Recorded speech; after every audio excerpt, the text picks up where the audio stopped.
out this vintage trailer for a couple months now, and I feel like I've been missing a tool that'll help me make some very fine cuts on this really delicate, fragile, expensive wood, and help me get into hard to reach places and kind of do things that an ordinary saw could not do. I've used a skill saw, I've used a sawzall, I've used a circular saw, I've used all the saws out there, but I feel like nothing was quite precise enough. So I just picked up this Dremel MultiMax mm35 last night, and I've never ever used one of these tools. They're often called multi-tools because there's a lot of different attachments that can go on them, but I honestly have never used a tool like this before, so this is a very beginner's review on this. As you can see, it's still in the box, still got its wrapping on, so we'll dive in and see what's in this package, and I'll give you my first impressions on it as well. So, let's see how I can open this. I should have probably brought scissors or something, but we'll make do. Maybe. We'll see. Hopefully I don't speak too soon on that. Boom. Alrighty. What end do I open this from? We'll go with this one. Why not? So,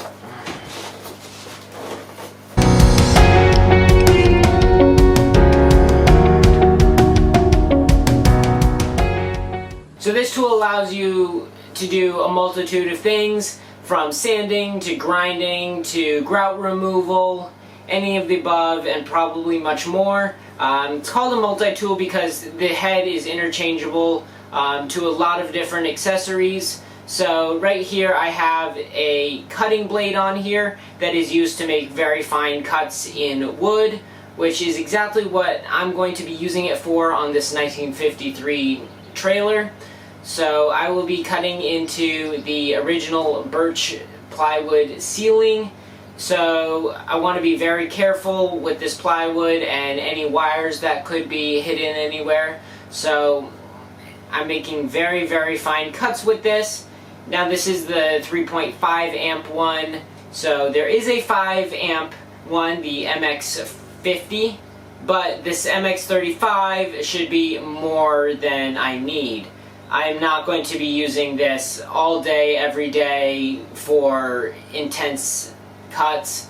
I'm really just going to be using it on a few cuts in the trailer and then keeping it around to use at home in any situation that I need it. But honestly, this tool feels very sturdy in my hand. It's got some good weight to it. It's fairly compact, so I'm happy with this. I looked at the, like I said, I looked at the 5 amp one.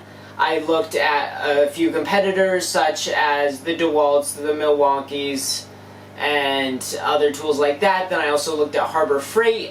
They have a much cheaper one, I think like under $50. And then they do have a more expensive $100 one.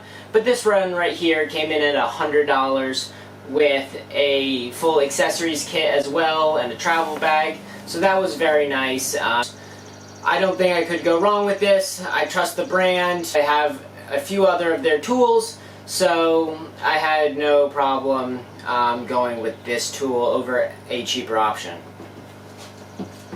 Now, as said, this tool does come with a carry case, which is very nice. Pop that in there, fits no problem. We've got a sanding head and some sanding paper in there. We've got a couple cutting tools in here. This one's a drywall tool. The other one I have is a wood tool. So the nice thing about this tool is it's also variable speed. We just have a little speed dial. Let's have a little speed dial right here on the handle. And then we have our on-off switch right here. And then this dial right on the top is to remove the blades. Again, this is a toolless removal, so no wrenches or Allen keys required to change the head on this. So that's very convenient. So right on top here, you'll see this dial. Then you press down on the dial. As you can see, right here, it releases this part here. And now, we take our tool, right here, press the button, and insert the tool right there. And it just locks down into place there with this spiderweb pattern here. So, then, tighten the dial.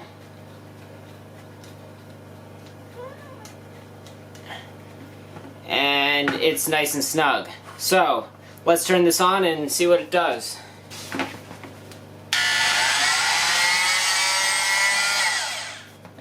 So then, right on top here is your power button, and you just slide that forward.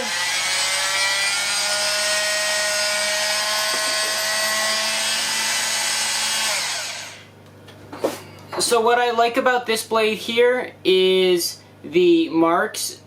You have a depth gauge here to see how deep you're cutting into the wood, which is very nice when I'm working in the trailer here and I'm worried about wires behind the walls. I'm worried about insulation and anything else that I could cut into that I don't want to. So that is very nice, so I can know I'm only going in less than 1/8 of an inch in, which is perfect for me to know. Alright, so as you can see behind me here, I have part of this ceiling taped off here, and this is where I will actually be making cuts with the new Dremel MX35.